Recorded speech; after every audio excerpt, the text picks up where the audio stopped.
보도의 진실과 시청자의 진심을 알아봅니다. YTN 뉴스 FM 열린 라디오 YTN. 저는 프로듀서 김양원입니다. 코로나19로 인한 사회적 거리두기, 국경은 물론 지역 간 이동도 자제하는 분위기 속에 중국의 한 여행사는 라이브 여행 콘텐츠를 선보였다고 합니다. 평소에 보기 힘든 동물, 세계 문화 유적지를 보여주는 콘텐츠인데요. 첫날 시청자가 자그마치 100만 명을 돌파했다고 하죠. 코로나19로 인한 경제적 위기까지 거론되는 상황 속에서도 온라인을 기반으로 한 업계는 이렇게 마치 딴 세상처럼 느껴지는데요. 잠시 후 뉴미디어 트렌드에서 이야기 나눠보겠습니다. 4월 19일 일요일 순서 바로 시작하죠.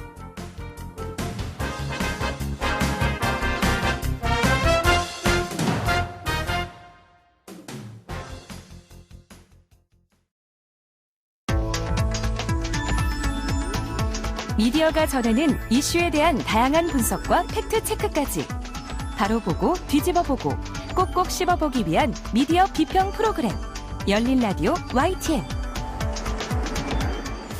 뉴미디어 트렌드 함께해 주실 분입니다. 콘텐츠를 사랑하는 분이시죠. 뉴아이디의 김조한 이사 나오셨습니다. 안녕하세요. 안녕하세요. 네, 정말 딴 세상이에요. 네. 미디어계 중에서도 특히 온라인을 기반으로 한 미디어계 오히려 너무 잘 나가고 있다고 하던데 네, 맞습니까? 맞습니다. 세계 전체 산업계에 큰 악영향을 주고 있는 건 사실인데요. 이 네. 온라인 기반 사업은 위기를 잘 헤쳐나가고 있는 상황이고 특히 그 소위 말하는 OTT 업계 네. 위기를 기회로 삼고 발판을 삼아가지고 이 코로나 이후에 어떻게 보면 주도권을 잡기 위한 노력을 하고 있는 걸로 보입니다. 넷플릭스가 특히 어마어마하게 잘 나가고 있죠?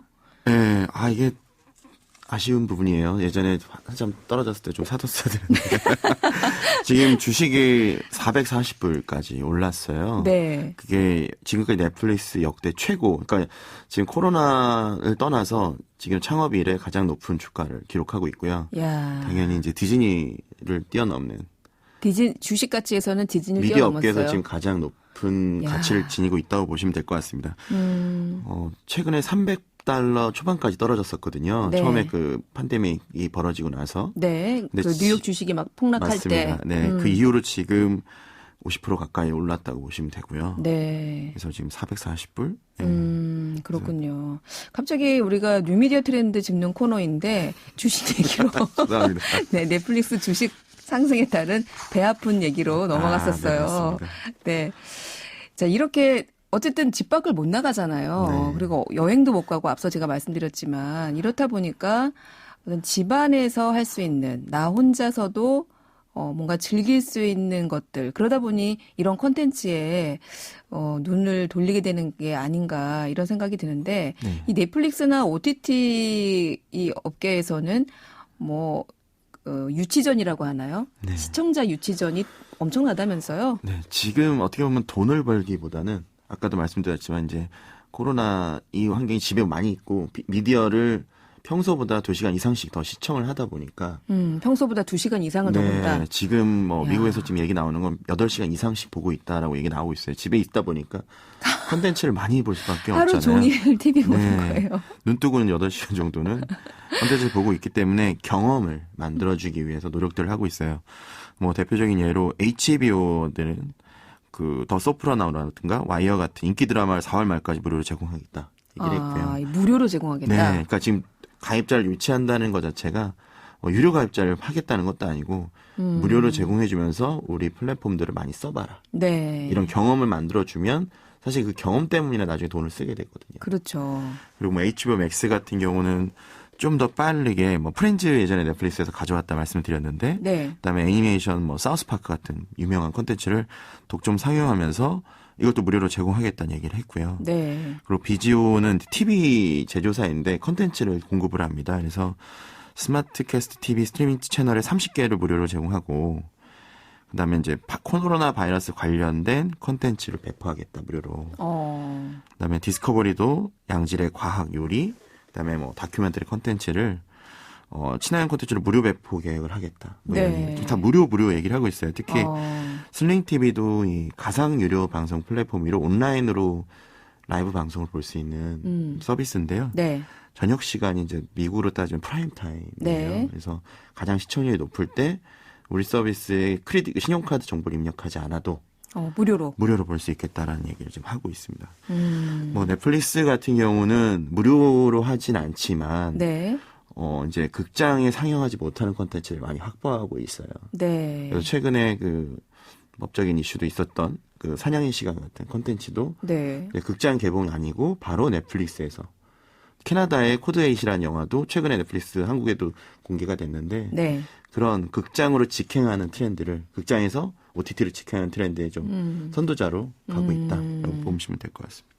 국내에서도 웨이브라고 있잖아요. 네. 네. 웨이브도 이런 뭐 비슷한 이벤트를 하는 게 있나요? 이벤트라기보다는 최근에 큰 계약을 하나 맺었어요. 네. MBC 유니버셜 미국에 굉장히 컴캐스트로 있는 제 최대 방송사이기도 한데 네. 웨이브에 만든 오리지널 콘텐츠를 미국 소비자들한테 시청할 수 있게 이제 계약을 맺었습니다. 그래서 뭐 MBC 콘텐츠는 웨이브에서 볼 수 있고 네. 웨이브에서 만든 오리지널은 미국 MBC에서 볼 수 만든 있고. 피콕 플랫폼에서 볼 수 있다. 네. 네, 디즈니 플러스도 지금 뭐 한국에는 없지만 계속 극장 개봉 영화들을 디즈니로 디즈니 플러스로 직행하는 이 트렌드를 계속 보이고 있습니다. 그렇군요.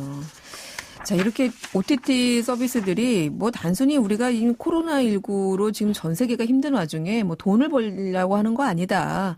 뭐 오히려 우리는 이럴 때 어디 못 가고 집에 계시는 분들한테 우리 콘텐츠를 좀 그냥 선보이는 거다. 그렇죠. 이렇게 하면서 어떻게 보면 고객 유치전에 나서고 있는 이런 상황들을 전해주셨는데요. 생각보다 듣고 보니까 OTT 서비스가 많아요. 그렇죠. 한국은 아직 몇 개 손에 꼽히잖아요. 그렇죠. 근데 미국은 방송사들이 위협을 느낄 정도로 많은 OTT 서비스가 있어요. 모든 방송사가 각자 OTT 서비스를 런칭할 정도로 네. TV에서 단순히 라이브 TV를 보는 것이 아닌 네. 어떤 프로그램을 실행해서 OTT 플랫폼이라고 하죠. 플랫폼을 실행해서 그 콘텐츠를 TV에서 시청하는 이런 CTV라고 하거든요. 커넥티드 네. TV. 네. 이런 경험들이 굉장히 많이 대중화가 돼 있습니다. 그렇군요. 이렇게 또 코로나19 속에 런칭을 한 OTT 서비스가 있잖아요. 네, 그 숏폼이라고 하는 콘텐츠로 숏폼. 네. 유료 시장을 열어보겠다라고 했던 퀴비가 드디어 런칭을 했고요. 전에 한번 간단하게 저희 프로그램에서 소개를 해주셨었는데 4월 6일 날 런칭을 했습니다. 그래서 지난 2년간 업계에 가장 주목을 받았죠. 그리고 왜냐하면 큰 돈도 이제 확보를 했었기 때문에 네, 투자도 받았고 네, 기술 특장점이 있어요. 뭐냐면 가로로 볼 수도 있고 세로로 볼 수도 있습니다. 가로로 보다가 세로로 돌리면 네. 화면이 작아지는 게 아니라 그들이 컨텐츠로 어떻게 보면 포커스하고 싶은 장면들이 고화질로 나와요. 새롭네요. 네, 그래서 어느 화면으로 보도 컨텐츠를 시청할 수가 있습니다. 그래서 이제 TV보다 모바일에 익숙한 18세에서 34세들을 끌어내겠다는 거고요. 지난 1월달 CES 때 키노트 스피치에서 굉장히 화제가 됐었어요. 그랬죠. 그걸 저희가 한번 소개를 했었죠. 네, 맞습니다. 네. 그래서 틱톡도 한번 다뤘었잖아요. 네. 그것도 일종의 이제 그 짧은 콘텐츠, 동영상 콘텐츠를 그 기반으로 한 서비스였는데 이 틱톡과 퀴비를 좀 비교해 주신다면요. 틱톡은 이제 사용자가 만드는 영상이고요. 네. 그다음에 퀴비는 이제 스튜디오들이 만드는 짧은 영상이라고 보시면 돼요.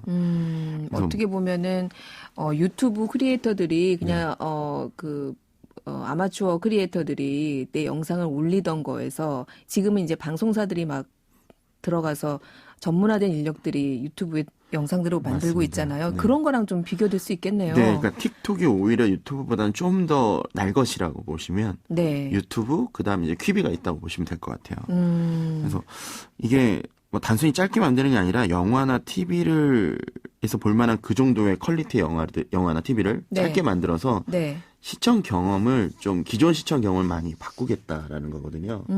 예를 들면 똑같은 콘텐츠가 짧게 호흡이 나오는 것들 보다 보면 나중에 TV를 봤을 때 이거 왜 이렇게 길지? 호흡이 길까? 이렇게 불편함을 느끼게 할 수 있는. 되레. 네, 그래서 지금 보통은 서비스들이 한 달 무료를 제공하는데 네. 이 서비스는 지금 3달 무료를 제공하고 있어요. 퀴비는요? 네. 그래서 3개월 정도 보면 이 플랫폼에서 빠져나가지 못할 거다라는 생각을 하고 있는 겁니다. 그렇군요. 이 퀴비가 그 전에 디즈니에 있던 분이 여기에 네. 대거 투자를 해서 했다고 한번 소개해 주셨었잖아요. 네.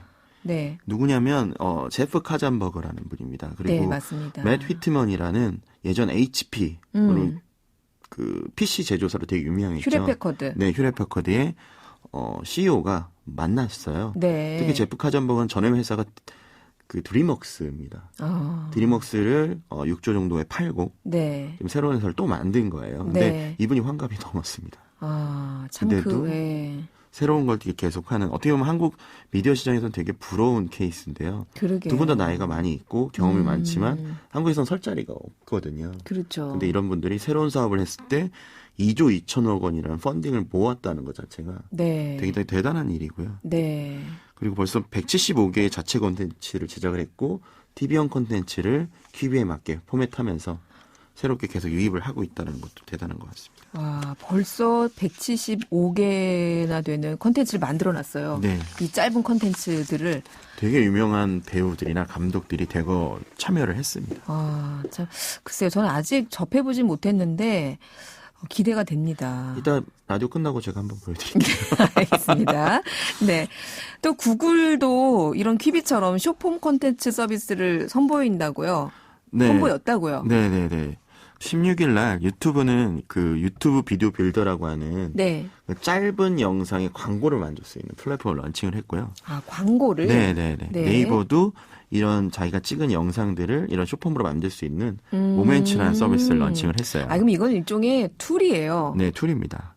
그러면 내가 예를 들어 뭐 어떤 광고 영상을 만들고 싶어. 짧은 광고 영상을. 그러면 이 유튜브 비디오 빌더라는 거를 다운로드 받아서 거기에다가 네, 영상을 업로드 맞습니다. 해가지고 편집하면 되는 거군요. 네. 근데 대부분 지금 그 틱톡도 마찬가지로 결국 툴이거든요. 네. 그걸 자기가 쉽게 만들 수 있고 효과를 넣어가지고 네. 마치 사람들이 즐길 수 있는 콘텐츠를 만들 수 있다. 그러니까 그런 툴을 제공하고 그 툴을 통해서 이런 미디어 소비자들이 내가 어떤 짧지만 그 영상에 대한 제작자가 되는 경험을 보여주는 맞습니다. 거네요. 네. 그래서 최근에 뭐 화제가 되고 있는 배달의 민족을 운영하는 우한 형제들도 네. 띵이라고 하는 서비스를 런칭을 했고요. 띵? 네, 띵. 띵. 띵이라는 서비스. 이것도 네. 되게 재밌는 효과들이 있어가지고 짧은 영상들을 재밌게 만들 수 있는. 배민을 운영하는 우한 형제들도 네, 이런 맞습니다. 동영상 플랫폼을 만들었다. 네, 네. 그렇군요. 자, 그럼 이렇게 이런 숏폼 콘텐츠 관련된 것들이 이렇게 각광을 받고 점점 더 이쪽으로 가는 분위기면 기존의 롱폼에 주력하던 어떤 업계는 좀 어떻게 줄어드는 거예요? 아닙니다. 이게 좀 양분화되는 것 같아요. 오히려 유튜브에서도 계속 얘기하는 게 짧은 것보단 롱폼이 더 많은 시청자들이 시청을 한다 이런 얘기도 했고요. 페이스북 자회사 인스타그램도 짧은 영상보다는 긴 영상을 할 수 있는 인스타그램 TV 앱을 전면 개편해 롱폼 플랫폼을 앞세웠어요. 지금 그래서 인스타그램에서 영상 보다 보면 네. IGTV에서 더보기 뭐 이런 버튼이 있거든요. 그래서 5분이 뭐 10분 이상 콘텐츠는 거기서 보게 한다든지 이런 것들이 있고 결국에는 시청 시간이 네. 얼마나 오랫동안 끌고 가느냐가 플랫폼 점유 시간과 연관이 있어서 네. 계속 앱을 오래 보게 하는 게 훨씬 좋아요. 근데 숏폼을 하려면 그런 숏폼의 양질의 콘텐츠들이 계속 있어야 되는 거죠. 숫자가 많아야 되는 거군요. 그렇죠. 그래서 넷플릭스도 원래 빈지 워칭이란 말을 만든 것처럼 롱폼을 계속 오랫동안 여러 편을 볼 수 있게 네. 하는 것들이고요. 그리고 디즈니 플러스도 숏폼도 물론 만들지만 디즈니 플러스의 핵심은 대부분 롱폼입니다. 그러면 이거를 꼭 우리가 숏폼으로 간다라고 생각하기보다는 숏폼과 롱폼을 구분해서 각각의 니즈에 맞는 네. 플랫폼을 소비자들이 쓸 수 있게 한다. 네. 이렇게 봐야 되나요? 집에서 누워서 보고 싶을 때는 숏폼보다는 롱폼이 맞고요. 뭐 돌아다닐 때 아니면 야외에서 볼 버스에서나 때 지하철이나 맞습니다. 이렇게 이동하면서 볼 때는 이제 숏폼이 숏폼을 더 활용하고. 적합하죠. 네. 야, 정말 볼 게 너무 많은데요. 네. 자, 시간이 이렇게 돼서 저희가 2주의 화제 영상 소개하면서 맞춰야 될 것 같아요. 네. 2주의 화제 영상 어떤 거 준비하셨어요? 이제 화제 영상은 오늘 트렌드랑 되게 비슷한 내용인데요. 네. 유튜브에서도 이제 영화들이 무료로 공개가 된다고 합니다. 이게 코로나 영향 극장에 못 때문이에요. 가니까. 맞습니다. 네. 그래서 영화 예호가들을 위해서 4편이 유튜브에 깜짝 공개되는데요. 네. 이거는 라이온스 게이트라고 하는 미국의 대형 제작 배급사에서 준비한 이벤트예요. 네. 17일부터 이제 4주간 금요일마다 라이언스 라이브 영화인들의 밤이라는 이름으로 각자 영화 4편을 자사 영화 4편을 라이브 스트림합니다.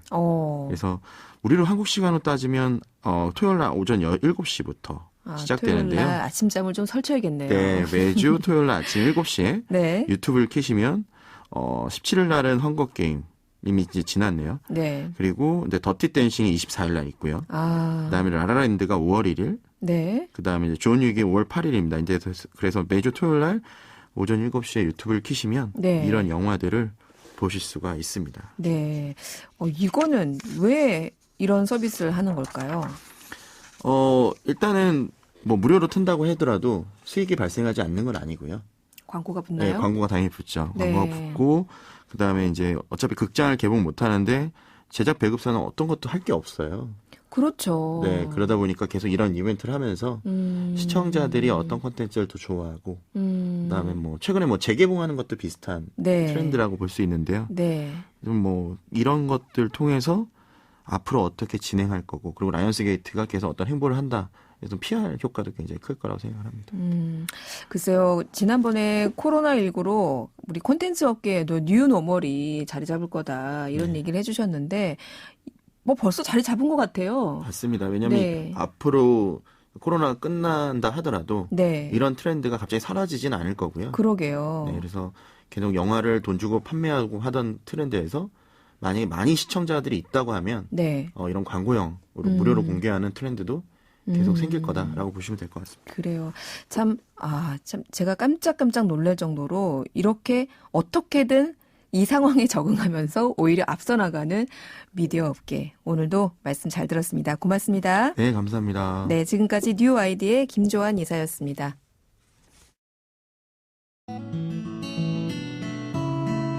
진실을 전합니다. 진심을 다합니다. 시청자 여러분의 목소리에 귀 기울이는 YTN 뉴스 FM, 열린 라디오 YTN. 토요일과 일요일 저녁 8시 20분에 방송됩니다. 한 주간 YTN 라디오에서 방송된 프로그램들을 모니터링하고 평가해보는 시간입니다. 오늘은 박은하 시청자평가원 나오셨습니다. 안녕하세요. 네, 안녕하세요. 네, 이번 주에는 어떤 프로그램 모니터링 하셨나요? 네, 평일 저녁 5시 15분부터 7시까지 퇴근길 저녁 시사 프로그램인 이동형의 뉴스 정면 승부를 살펴보았습니다. 네, 이번 주는 4.15 총선일이 있었죠, 중간에. 네. 그래서 선거 관련 뉴스들이 많았을 것 같은데 어땠습니까? 네, 이번 주는 지난 수요일이었죠. 제21대 국회의원 선거가 있었던 만큼 우선 관련 내용들을 중심으로 살펴보려고 합니다. 먼저 4월 7일 화요일에 있었던 미래한국당 비례대표 최승재 후보와의 정면 인터뷰에서는 후보자가 소상공인연합회 전 회장이었던 만큼 소상공인을 위한 정책들을 주요 논의로 다루었는데요.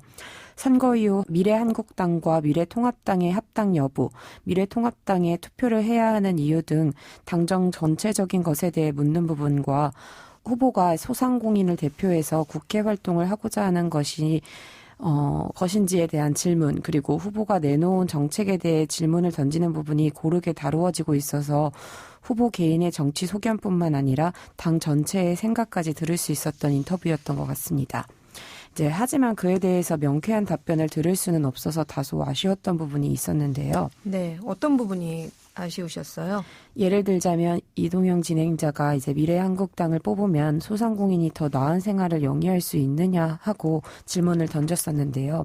그 질문에 대해 최승재 후보는 단번에 그렇게 되지는 못하겠지만 방향성에 대해서 점진적으로 개선시킬 것이다라고 답변을 내놓습니다. 또한 미래한국당과 미래통합당이 선거 후에 합당 국면으로 가게 될지를 묻는 질문에도 우리가 결정할 수 없는 부분이고 국민의 뜻에 따라 결정하게 될 것이라고 답변합니다.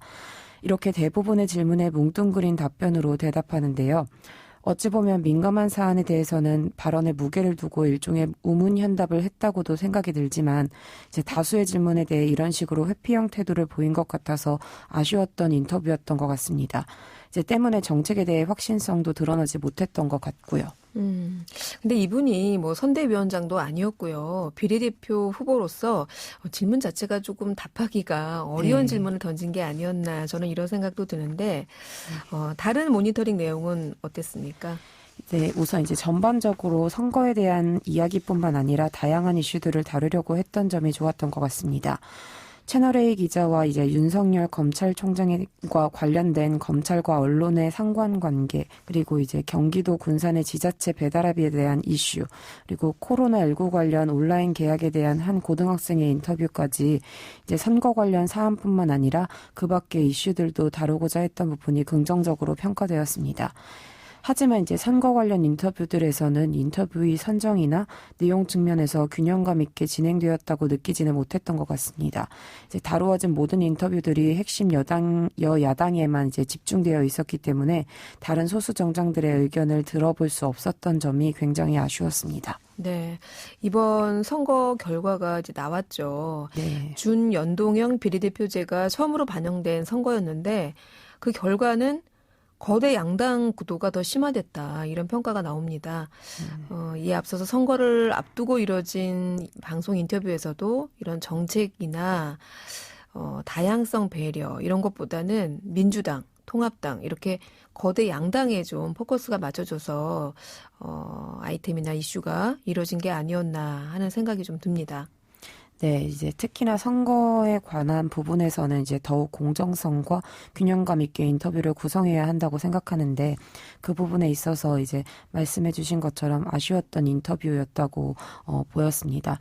다양한 이제 정당들과 후보자의 의견을 들어볼 수 있었다면 더 좋았던 코너가 되지 않았을까 싶습니다. 네, 이번 주에는 이동영의 뉴스 정면 승부에 대한 시청자 평가원의 의견 들어봤습니다. 오늘 말씀 잘 들었습니다. 네, 고맙습니다. 네, 지금까지 박은하 시청자 평가원이었습니다.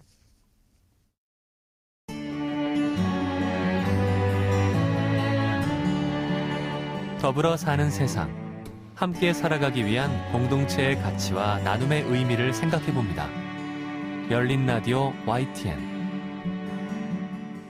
코로나19로 모두가 어렵다고 하죠. 하지만 특히 노인과 장애인 등 사회적인 취약계층은 더 어려움을 겪고 있다고 합니다.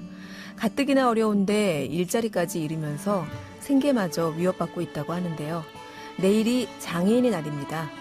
오늘은 코로나 사태에 더 큰 어려움을 겪고 있는 장애인들에 대한 이야기 나눠보겠습니다.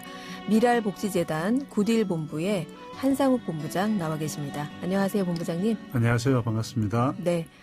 얼마 전에 뉴스를 보니까 3월에 실업급여 지급액이 9천억 원으로 역대 최대라는 발표를 했어요. 신규 신청자만 15만 6천 명을 기록했다고 하는데요. 코로나로 인한 고용 쇼크라는 말도 나왔습니다. 이런 상황에 장애인들 더 어려움을 겪고 있다고요? 네, 그렇습니다. 우리나라에 2019년 그 12월 기준으로 보면은 우리나라의 장애인 인구가 약 261만 명이 조금 넘는다고 합니다. 그러면 우리 전체 국민 중에 한 5% 이상이 장애인인데 이 장애인들은 비장애인들하고 달리 고용률이 한 50% 정도밖에는 되지는 않습니다. 네. 그리고 그 중에서도 또 60%가 또 비정규직입니다. 그러면은 결국은 10명 중에 3명이 비정규직으로 일을 하고 있는 아주 열악한 환경에서 일을 하고 있습니다. 그런데 최근에 코로나 사태로 인해서 장애인 일자리 사업들이 다 영세 사업들이 대부분인데 네. 많이 이제 사업들이 중단이 되고 있습니다. 그래서 많은 장애인들이 일자리를 잃고 나가지를 못하고 네. 지금 쉬고 있는 그런 상황입니다. 네, 그렇군요. 지금까지 우리 사회에서는 이 장애인 하면 장애인들에 대한 차별, 인식 개선을 위주로 좀 정책을 펴왔죠. 하지만 궁극적으로는 장애인들도 결국은 자립해서 살아갈 수 있는 어떤 복지 체계를 갖추는 것, 이게 중요하다는 생각이 드는데요. 어떻습니까? 장애인들이 스스로 사회 구성원으로서 자기 역할을 감당할 수 있게 하는 것이 무엇보다 더 중요하고 자신의 삶을 스스로 살아갈 수 있도록 이렇게 해주는 것이 무엇보다 더 중요하다고 생각을 합니다. 이게 결국에는 우리 사회 구성원으로 지속 가능하게 살려면 경제활동 기회를 줘서 이분들이 자립할 수 있는 게 궁극적으로 맞지 않냐, 이런 말씀 해주신 것 같아요. 네. 네, 이렇게 장애인들의 재활, 그리고 경제적으로 스스로 독립해서 일어서는 것, 이런 것들을 위해서 가장 필요한 부분은 어떤 게 있을까요? 장애인들에게 가장 필요한 것은 제가 생각하기에는 일자리라고 생각을 합니다. 장애인들에게 가장 큰 선물이 일자리라고 생각을 하는데 일의 힘을 통해서 장애인들의 삶을 변화시킬 수가 있고 또 장애인들이 일을 통해서 기본 생활이 보장이 되고 또한 자신의 역량을 또 강화할 수 있다고 생각을 합니다. 일자리가 무엇보다도 중요하다고 생각을 합니다. 네. 지금 본부장님께서 계시는 미랄복지재단 이곳에서 장애인 관련한 여러 가지 사업들을 하고 계신 걸로 알고 있어요. 좀 소개 좀 해 주시죠.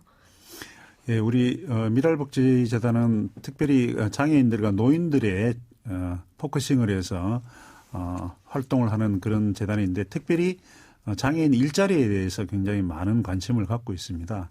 그 가운데서 우리 미랄복지재단에서 2011년도부터 굿윌스토어라는 미국의 사회적 기업과 프랜차이즈 계약을 하고 굿윌스토어를 운영하고 있습니다. 이 굿윌스토어는 어떤 곳이냐면은 개인이나 기업의 기증을 받아서 그것을 판매하고 그 수익으로 발달장애인에게 일자리를 만들어주는 그런 일터입니다. 네. 지금 현재 미랄복지재단에서 운영하는 굿윌스토어는 9개 매장이 운영되고 있는데요. 전국에요? 네네. 9개 매장이 운영되고 있는데 이곳에서 일하는 발달장애인이 246명입니다. 네. 그러니까 굉장히 많은 장애인들이 이곳에서 일을 하고 최저임금을 다 받고 있습니다. 그렇군요. 그 미국에서 시작된 굿윌스토어 그 이름이 참 뭔가 뜻깊은 것 같은데요. 굿윌스토어의 시작을 좀 한번 설명해 주세요. 미국에서는 1902년부터 시작이 되었는데요. 미국의 대공황 시기에 이민자들이나 사회적 약자들, 특별히 장애인들에게 도움을 주기 위해서 처음 일반인들로부터 이제 기증을 받아서 네. 판매하는 일을 시작으로 해서 시작이 되었는데요. 지금 현재는 미국에서는 3,300개 정도의 매장이 있고요. 네. 연 매출이 약 7조에 가깝습니다. 대단한 이제 사회적 기업이고 미국에서도 가장 존경받는 기업으로 매년 1위에 뽑힐 정도로 그렇게 존경받고 인정받는 그런 기업입니다. 네. 미국의 사회적 기업으로 가장 인정받고 존경받는 기업인 굿윌스토어 이것을 우리나라에 지금 도입하신 것인데 이제 2011년에 시작하셨으면은 올해가 2020년이니까 이제 10년째. 예, 네, 그렇습니다. 네. 지금 전국 9개 매장이 있다고 합니다, 여러분. 여기서 250명에 가까운 장애인들이 근무를 하고 있다고 하는데요. 이렇게 발달 장애인에게 일할 기회를 지금 제공하고 있는 굿윌스토어. 이 장애인, 직접 일하는 장애인들의 반응은 어때요? 처음에는 저희들이 발달 장애인에게 일자리를 준다고 했을 때 많은 사람들이 사실은 많이 반대를 했었습니다. 발달 장애인들이 할 수 있는 일이 없다고 생각을 했었거든요. 네. 그런데 저희들이 기증품을 분류하는 일들을 발달 장애인들을 맡기고 그들이 참 일을 잘 해냈고 네. 그 가운데서 수익이 나면서 계속 이제 일자리가 더 많이 만들어졌는데 지금은 발달 장애인들이 아침 9시 출근인데 8시 반, 뭐 8시면 미리 출근해 있을 정도로 그리고 네. 요즘처럼 코로나 사태로 인해서 장애인들이 일시적으로 출근이 지금 중지되어 있는데 네. 거의 매일 전화 옵니다. 지금 출근하고 싶다고. 네. 네, 그럴 정도로 일을 통해서 장애인들의 만족도가 굉장히 높습니다. 처음에는 의심의 시선이 굉장히 많았습니다. 특히 발달 장애를 가진 자들에게 일을 준다는 것에 일을 할 수 없다는 그런 편견이 굉장히 많이 있었습니다. 그러나 시간이 지나면서 장애인들에게는 가장 가고 싶은 그런 일터가 지금은 되었습니다. 또한 저희는 장애인들을 평생 고용을 목표로 하고 비장애인과 동등한 대우를 지금 우리는 하고 있습니다. 기회도 그렇고요. 또한 장애인들은 부모님에게 용돈을 드릴 수 있어서 너무 좋다고 말하기도 하고 또한 가족들에게 맛있는 식사도 대접하게 되고 이렇게 돼서 너무 좋다고 합니다. 특별히 그중에는 꿈을 갖게 되는 장애인들이 많이 있는데 장애인 중에 한 명은 2억 원을 모으는 것이 꿈이라고 말할 정도로 네. 그런 꿈을 갖게 되고 그런 많은 변화를 갖게 되는 그런 일터입니다. 네. 특히 발달 장애인 같은 경우에는 본인뿐만 아니라 돌보는 뭐 가족, 부모님들이 보통 도맡아 하시는 경우가 참 많은데요. 가족들의 고통도 상당하다고 제가 알고 있습니다. 이렇게 발달장애인 분들이 이렇게 구딜스토어에 나와서 하루에 일을 하게 되면 월급으로 받는 경제적인 이익도 이익이지만 가족들의 반응도 좀 궁금한데요. 부모님들께서 저희들한테 하신 말씀 중에 가장 인상 깊은 것은 구딜스토어가 있어서 참 안심이 된다고 하시는 말씀을 저희들한테 해주십니다. 왜냐하면은 장애인들, 발달장애인 부모님들은 사실은 사회활동이나 쉬는 시간이 사실은 없습니다. 네. 쉬는 시간이 없는데 그분들이 우리 그 장애인이 우리 구딜스토어에서 일을 하게 되면서 쉬는 시간도 가질 수가 있고 또 자신의 일도 또 이렇게 가지게 되는 그래서 이게 일을 통해서 그 가정이 이게 회복되는 그런 것들을 저희들이 경험을 하고 있습니다. 그래서 구딜스토어를 통해서 많은 장애인들 가정들이 회복되는 그런 일들이 계속해서 아마 벌어지지 않을까 그렇게 생각을 하고 있습니다. 참 긍정적인 효과가 아닌가 싶은데요. 그런데 아직까지도 이 장애인에 대한 이해라고 할까요? 네, 그런 부분들이 아직은 그래도 부족한 게 아닌가라는 지적들이 있는데요. 이 장애인 복지 사업을 하고 계시잖아요. 미래복지재단. 네네. 네, 어떤 활동들을 주로 하고 계세요? 장애인 인식 개선을 위해서 0420 장애인을 응원해 하는 그런 캠페인을 통해서 장애인 인식 개선을 하려고 노력을 하고 있고요. 그다음에 장애인 아동들의 사례를 갖다가 방송을 통해서 소개하고 모금하는 그런 이제 봄날의 기적이라는 것이 방송이 매년 4월 20일 날 방송이 되고 있습니다. 그리고 최근에는 탤런트 그 지창욱 씨를 모델로 해서 네. 장애 아동을 바라보는 시선 폭력을 없애자 하는 그런 서명운동 캠페인을 하고 있습니다. 일명해서 How You See Me라고 하는 그런 프로그램을 통해서 시선 폭력을 없애자 하는 그런 캠페인도 하고 있고요. 네, 그런 의미에서 이렇게 장애인들과 함께 일하고 이런 건 참 좋은 시도인 것 같고요. 현재 9개 매장이 있다고 하는데 구딜스토어 우리나라에서도 미국의 3,000개 매장처럼 점점 늘어나는 그런 일이 생겼으면 합니다. 오늘 말씀 잘 들었습니다. 네, 감사합니다. 네, 지금까지 미랄복지재단 구딜본부의 한상욱 본부장이었습니다. 열린 라디오 YTN 4월 19일 일요일 순서는 이제 마칠 시간입니다. 저희 프로그램은 YTN 라디오 홈페이지와 YTN 라디오 애플리케이션 예스 그리고 유튜브와 팟빵을 통해서도 다시 들으실 수 있습니다. 오늘 끝곡으로 사이먼 앤 가펑클의 브릿지 오버 트러블드 워터 준비했고요. 저는 다음 주 토요일 저녁 8시 20분에 다시 돌아오겠습니다. 지금까지 김양원이었습니다. 고맙습니다.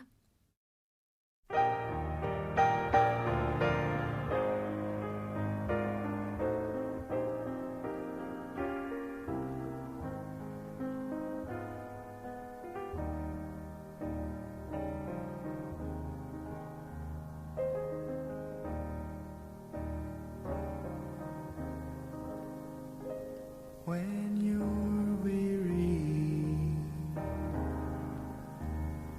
feeling